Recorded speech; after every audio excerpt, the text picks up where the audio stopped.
майдың адам организміне тигізетін қандай пайдасы бар және қандай зияны бар, осы туралы талқылайтын боламыз.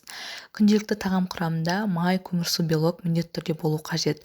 Соның ішінде майдың үлесіне 30% кіреді. Май организмде көптеген маңызды қызметтер атқарады. Яғни ең бірінші ол энергия көзі. Майдан алынатын энергия көмірсудан алынатын энергияға қарағанда 2 есеге көп болады. Және май организмде әртүрлі ферменттердің түзілуі, гормондардың түзілуі, жылу алмасу, әртүрлі метаболизмдік процестерге қатысады.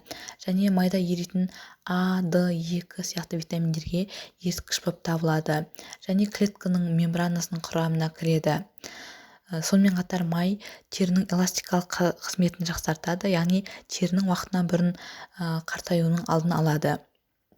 Енді күнделікті тәуліктік мөлшері 50-100 грамм болу қажет. Яғни 1 килограмм салмаққа 1 грамм май қабылдау қажет. Майдың өзі екіге бөлінеді: қаныққан және қанықпаған май қышқылдары болып. Қаныққан май қышқылдары дегеніміз ол құрамы жануартекті майлар. Бұл майлар қатты болып келеді, бөлме температурасында ерімейді.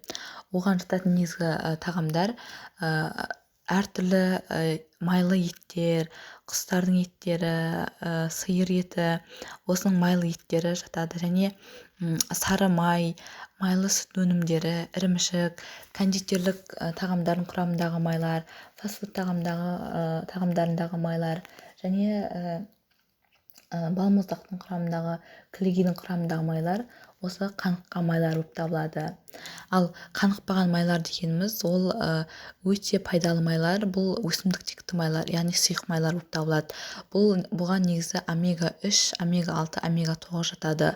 Бұл майлардың негізгі тағамдық көздері авокадо, балық майы, әртүрлі дәндер, жаңғақтар, зәйтүн майы, зығыр майы осы қанықпаған майларға жатады. Негізгі тағам құрамында 30% қаныққан май, ал 70% осы қанықпаған май болу қажет. Қаныққан май қышқылдары күнделікті тамақ рационында көп мөлшерде болатын болса, оның артық мөлшері холестерин түзіліп, холестерин өз кезегінде қан тамырлардың қабырғасын пішеп, атеросклероз сияқты ауруларға алып келуі мүмкін. Ал қанықпаған май қышқылдары организмде жетіспесе, ол ең бірінші терінің құрғауы, яғни эластикалық қызметінің төмендеуіне алып келеді. Бұл өз алдына терінің ерте қартаюына әкеледі. Одан кейін екінші жылу алмасудың бұзылуы. Яғни адам бөлме температурасында да тоңақтық болуы мүмкін, яғни өзін тоңып тұрған сияқты сезінуі мүмкін. Одан кейін шаршау, көңіл күйдің өзгерісі және қанша арықтағысы келсе де салмақ тастамау да осы дұрыс майларды қабылдамаудың әсерінен болады.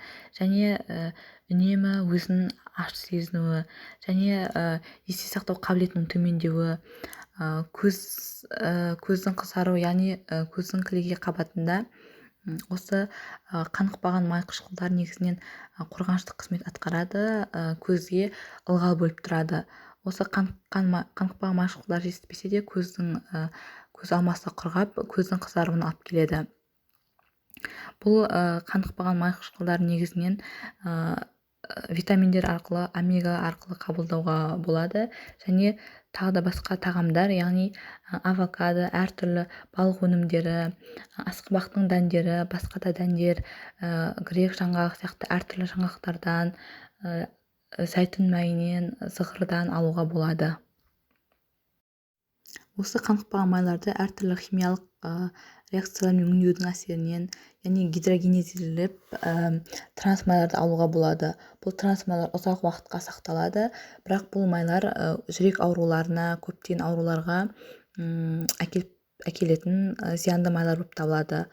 Бұл майлар маргариннің құрамында, фастфуд тағамдарының құрамында, әртүрлі кондитерлік өнімдердің құрамында, торттар, печенье, конфеттердің құрамында кездеседі.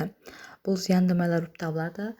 Көбіне тағамдардың құрамын оқыған кезде транс майлар деп жазылмауы мүмкін, гидрогенезделінген май деп жазылып тұруы мүмкін.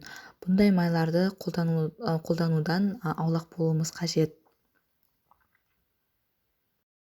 және май тіні бүйректің сыртын қаптап қорғанышты қызмет атқарып тұрады.